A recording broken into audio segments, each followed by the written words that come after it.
owó sì náà máa mú wa ìta gbangba mo ti ń sọ yìí ẹ wúlò fẹ́ lómi ìjọ tó bá di kó wúlò padà òṣì ló máa ṣe akànlólówó lásán nínú ìsìláàmù ní ọ̀tọ̀ níbi táwọn olówó wa mí kówó sí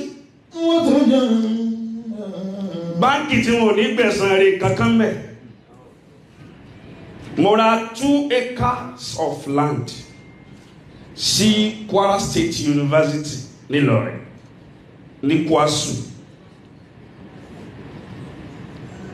Mo sì ní láníyàn ní December tá a lò lọ yìí ni o 2023 mo ní mo fẹ́ kọ́ Central Mosque, mo fẹ́ kọ́ Tahfizul Quran, mo fẹ́ kọ́ ìdájí táwọn ọmọ tuntun máa kéwú yàtọ̀ sí Tahfizul Quran.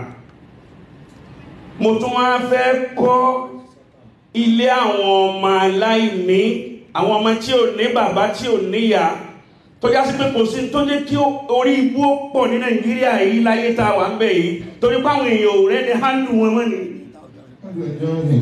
táwùjọ fi ń bàjẹ́ sí ẹ̀dá kò ṣe èyí ó dùn gbọ́ àbí ó dùn gbọ́ létí. Mo wá ra ilẹ̀ yìí lọ́wọ́ ara mi ní ìgbówó lọ́wọ́ ẹni kankan a sì tún lè láì ẹ̀dá kò máa gbọ́. Ngbà mo ra ilẹ̀ náà tán mo bẹ̀rẹ̀ foundation fúnra ara mi mi ò pé lọ́nṣì kankan torí mo mọ̀ pé àwọn mùsùlùmí mo wá bẹ̀rẹ̀ mo wá bá dé ibi tó lámì. Nígbàtí mo bá dé ibi tó lámì mo wá ṣe prógámù kan l'Ábùjá. Gbogbo àwọn èèyàn ńláńlá tí mo mọ̀ wọ́n á pè wọ́n sì dáhùn nínú Ramadan. Mo máa ń ṣe kan lọ́dọọdún nínú Ramadan ní Radisson Blu every year. Ọ̀sẹ̀ kan náà mo fi ṣe méjèèjì, mo ṣe kan l'Ábùjá, mo ṣe kan ní Radisson Blu. Àwọn tí wọ́n dáhùn láwọn olóríire nínú Islam, àwọn tí wọ́n tún dáhùn náà tún dáhùn. Ṣàǹkẹ́ prógámù tí mo ṣe l'Ábùjá àti tí mo ṣe ní mo ní àwọn èèyàn lẹ́gbẹ̀ẹ́ tó ṣe pé wọ́n lè kọ́ gbogbo building tí mo wí láàrin oṣù kan tí wọ́n ò ní máa bá wọn ṣe kankan. Àmọ́ pọ̀lọpọ̀ ẹlòmíì oore kárí mi ni. Ọ̀pọ̀lọpọ̀ ẹlòmíì kó náwó síbi òṣì ibi òfò ó tẹ́ lọ́rùn jù kó náwó síbi tọ́lọ́run lọ. Nígbà tí wo èèyàn kan tọ́run láago tó wọ́ọ̀tì 200 million naira agbo ọyọ kan tí wọ́n tọ́ ra ọ̀tàn tágbòun náà tàn. Allah wọ́n tó jẹ́ ìgbúnà.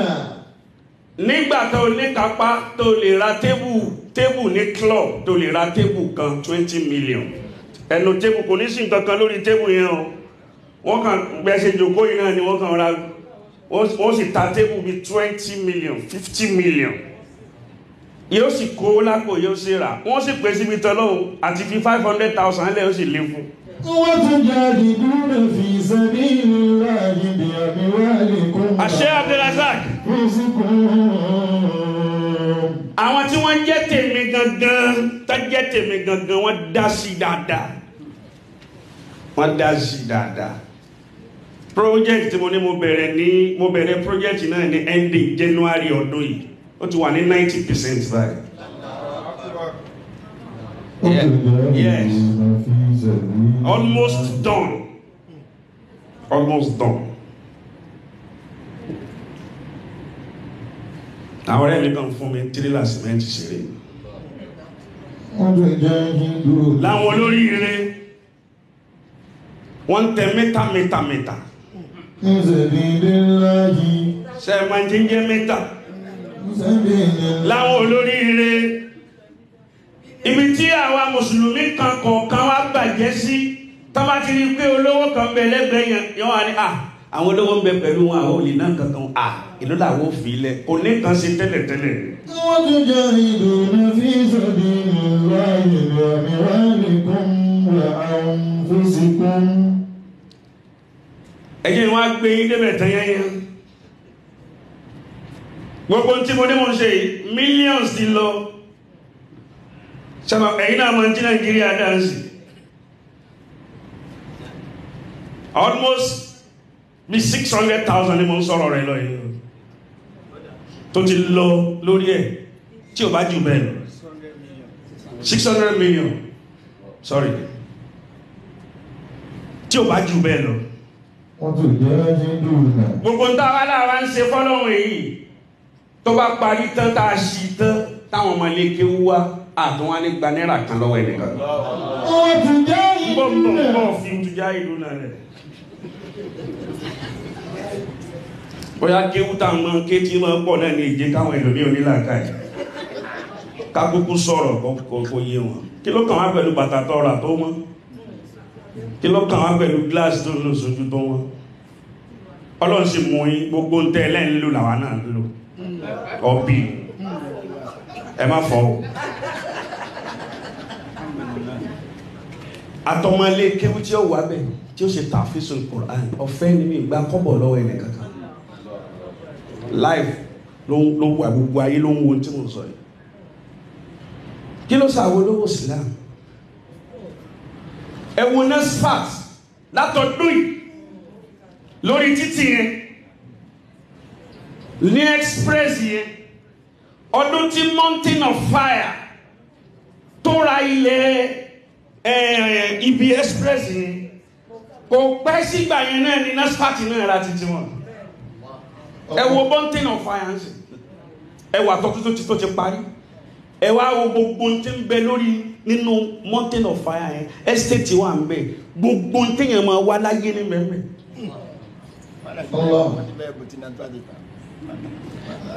ẹ wá wo NASFAT ṣé kò sówó nínú Islam olówó wà nínú Islam àmọ́ àwọn tí wọ́n fọ́ torí wọ́n ti dàrú lọ́pọ̀ jù gbà wọn tẹ́rí wọ́n pé ń bẹ̀ lọ wọ́n gbà pé gbogbo tọ́lọ̀ ń fún wọn yìí yóò tán àwọn náà tán tí ẹ bá ṣe pé èèyàn ọmọ tí ń ṣe ìwọ tó lè lówó tó lè ra bàtà 50 million tó wọ̀ sẹ́sẹ̀ tọ́kọ̀ ní wọ̀ jíjọ́ méjì jíjọ́ mẹ́ta lọ tí wọ́n sì pè ọ́ síbi tọ́lọ́hún tó rí 1 million kalẹ̀ fílẹ̀ lọ ṣé ayé rẹ wá dànù àbáyé rẹ bàjẹ́. وتجاهدون في سبيل الله بأموالكم وأنفسكم. project tí mo ní mo ń ṣe tó ti over 600 million naira yìí owó tí èèyàn bá kó sí business kan ṣàmì pé èèyàn máa retí profit ni àbí mi mọ tí mo ń ṣe ilé tí mo fẹ́ gbé pọ́nmáláyé Ọlọ́run ti mú ìwọ̀n ìlú ti kó mẹ́ mo ní nílọrin mo ní l'Ábújá so and so what gíǹsì gún Ọlọ́run kí n wá kí n kó láti ibìkan bọ́ sí ibìkan Ọlọ́run ti mú yín kó mẹ́ kí làwa náà ṣe èrè làwa jẹ́ fáwọn tó bí wa iṣẹ́ eré ìtàn làwọn tó bí wa ṣe táwa fi jẹ́ èrè ẹ̀san fún wọn kí làwa náà mọ̀ táwa náà ṣe táwa náà tún fi lọ́la. èmi àtọ̀rẹ́ mi kan wọnú bùtíìkì kan ó wá ná almost 75 million naira láàrin wákàtí kan gbogbo tó ṣe là ju méjì lọ yes kò ju méjì lọ. ẹnìkan sì wá fẹjọ́ rẹ̀ sùn nínú àwọn ẹbí rẹ̀ lọ́sẹ̀ kan sígbà yẹn bóun fẹ́ sanwó school fees kò rí san. mo rẹ̀ pé ọ̀gbẹ́ni owó wèrè ó ló ní tọ́ra nǹkan iye báyìí lójú mi tó fẹ́ sanwó school fees bí 120 tó rí san. à ń jà báyìí lórí òdodo ọba àrími kan ọmọ kí mi lọ́la problem ti ẹnu àwọn tó jù ọ lọ kí mi bọ́lọ̀ bá jẹ̀ ti kíyàn ọ̀dájú dèdèrè títí ẹ tó ń yà àgbẹ́ tó ń só lọ tọ́ọ̀kì ni تجاهدون في سبيل الله ngba mo gbogbo ẹlẹ́fẹ́ ti 400 million wọ́n ni fọ́nà àwọn eléyìí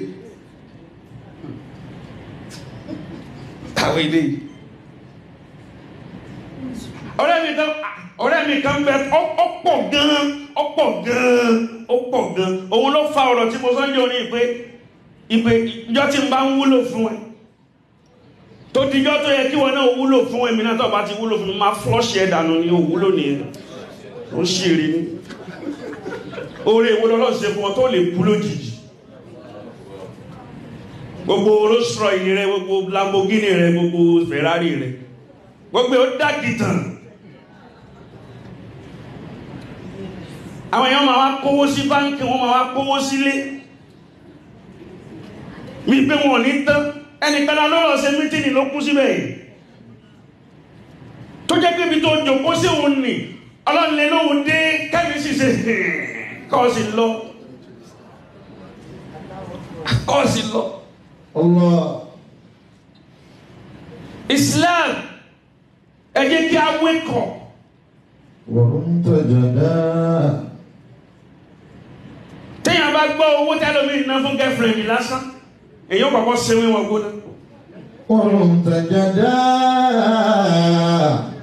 bẹ́yàn bá dé àwọn ọ̀nà kan yìí ní dákọ̀ bẹ̀ bàbá wa yìí rẹ̀rìn وهم تجدا ما يدوم ngbẹ̀yàn bá gbé ọmọbìnrin kan síbì kan láàrin oṣù mẹ́fà kò sì tún débẹ̀ وهم تجدا ó ká gba apátímẹ́ǹtì ńlá ó ká ra apátímẹ́ǹtì kan fún ní pé sáàmbọ̀ wa mo bísì àwọn ẹlòmíì ní tún lọ bá lu gángan rẹ̀ mọ́bẹ̀ ما يدوم òun bísì òun lówó owó wa náà sí ní owó Nàìjíríà náà ní ẹmọ̀lẹ́ lówó owó wèrè wó lẹ́ní tẹ́ẹ̀ láàánú owó wò lẹ́ní tí ó tẹ́ẹ̀ sánú owó wò lẹ́ní tẹ́ẹ̀ láàánú